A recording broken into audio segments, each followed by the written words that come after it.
Hey everyone, today we're going to do an unboxing and talk about the Revolver Icon series.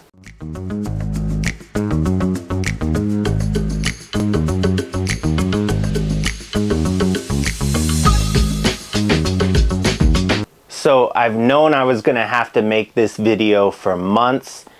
I pre-ordered this first Revolver Icon series back in early September of 2022. Over the years, I've bought quite a few records from Revolver, and I've always been pretty happy with the way they sounded, the way that they were packaged, and everything else. I know there are some people who have had pretty bad experiences, but that's just not what I've seen so far. One time that I did have an issue with something they sent me, I sent them an email, they asked me for some pictures, and then as soon as I sent them the pictures, they sent me out another record right away, and I had no other issues. But let's get to the point of this video. They started making Revolver Icon series pressings. These were interesting because they started packaging the vinyl with an NFT or non-fungible token. I don't know a lot about that, so I'm not really going to go into depth about it. Essentially, it's digital artwork. Now, I didn't pick up any of these releases because of the NFT.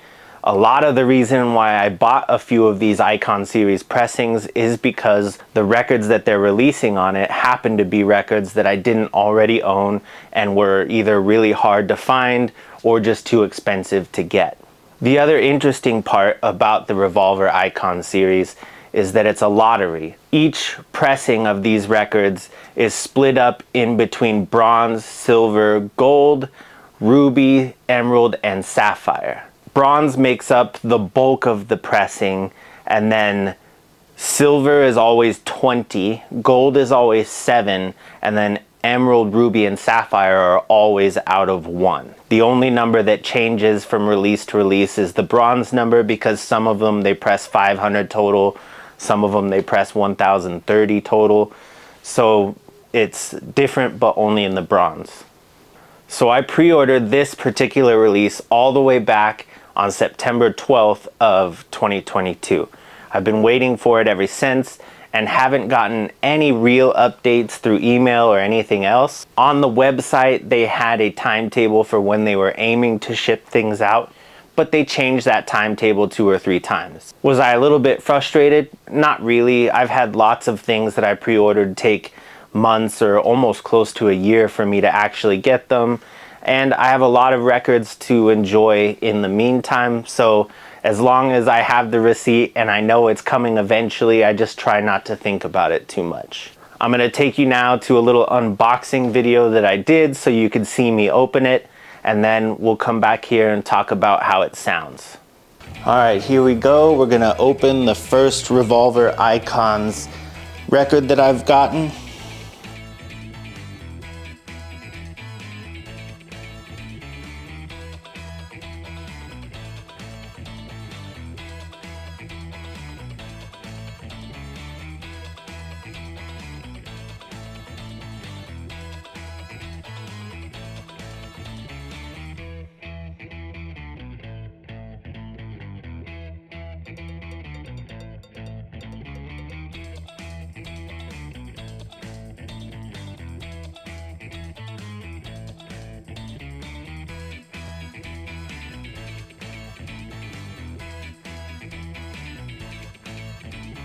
So here it is. This is Underoath with their album, The Changing of Times.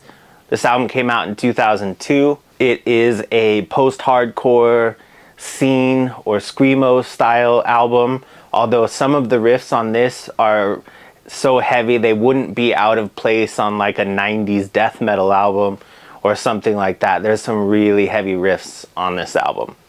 I listened to this album a lot in high school.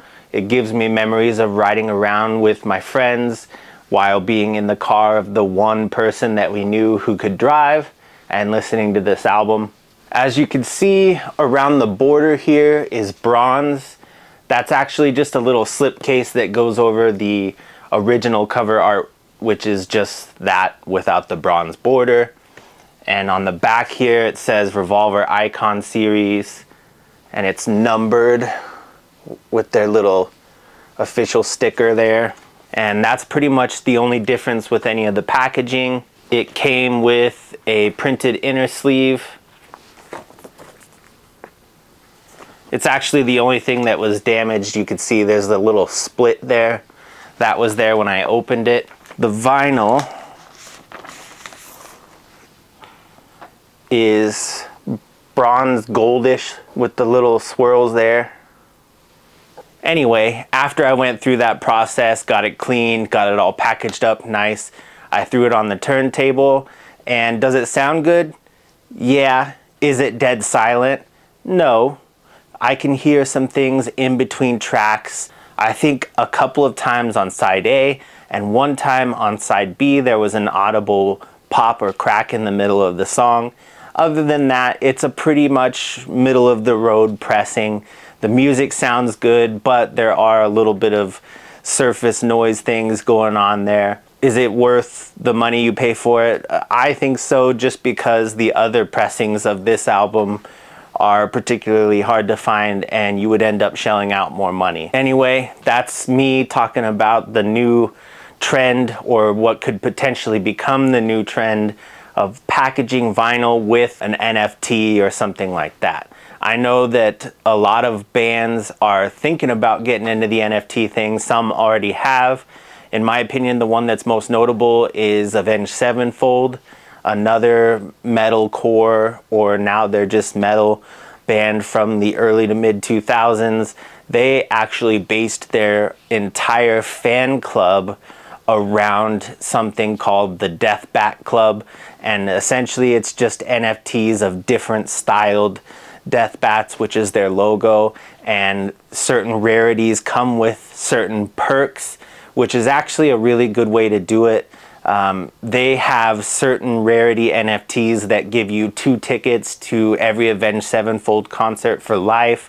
They have ones that get you meet and greets, guitar lessons, hanging out with them, going golfing with the singer. So, I mean, that's a pretty cool way to incorporate that kind of thing into music.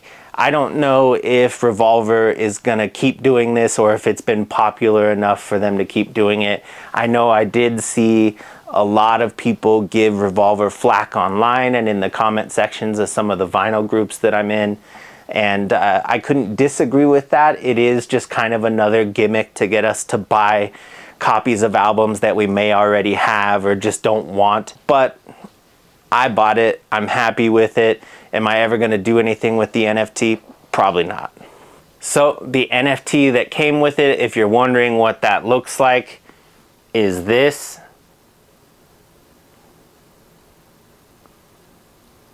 So essentially you can download it into your phone's wallet and look at it and show it to other people, or whatever you want to do with it. These bronze ones are essentially just out of 500 or out of 300 pressed. I have a lot of albums that are that limited, so they're not necessarily all that impressive. So what do you think about Revolver packaging vinyl with an NFT? Do you hate it? Do you feel nothing about it? Or is it something you're really into? Let me know in the comments.